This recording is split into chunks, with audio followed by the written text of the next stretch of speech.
Long ago, in the golden empire of Zarahan, there lived a young king named Arian. Pause 1 second. His palace walls touched the clouds, and his pride was even taller.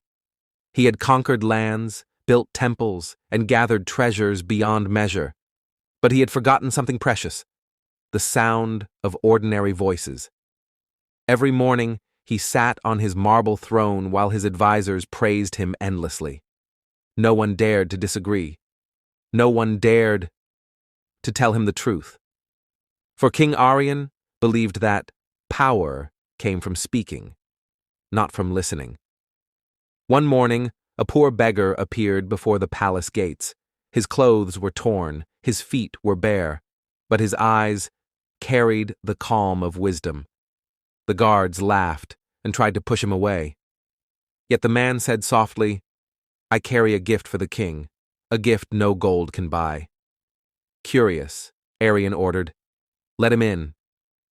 The beggar entered the grand hall, bowed, and said, "Your Majesty, you rule many people, but you listen to none. A ruler who never listens will soon rule over an empty throne." The hall fell silent. Then laughter filled the air, mocking the poor man's courage. But the king stayed quiet. He dismissed everyone, yet the beggar's words echoed inside his heart. That night, Arian couldn't sleep. He walked to his balcony, gazing over the dark city. "How can a man with nothing make me feel so small?" he whispered. The stars gave no answer. Only the wind repeated those haunting words: an empty throne. At dawn, the king disguised himself as a traveler. He left the palace alone, without guards, without gold.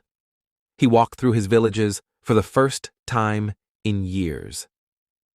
There, he saw children begging for food, farmers breaking under taxes, and elders speaking of better days that were long gone.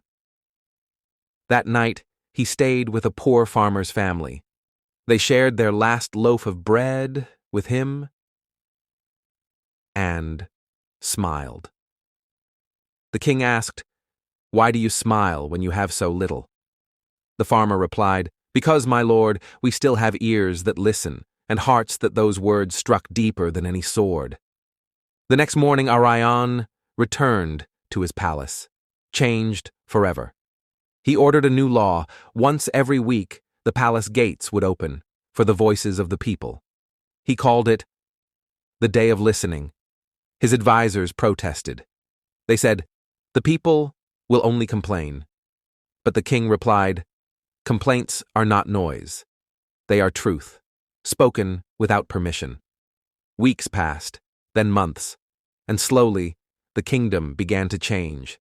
New wells were built. Taxes were lowered. Peace returned to the streets.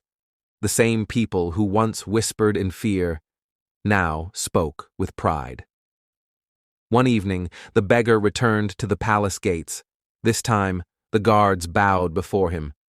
The king came down from his throne, removed his crown, and said, "You gave me a gift I could never repay."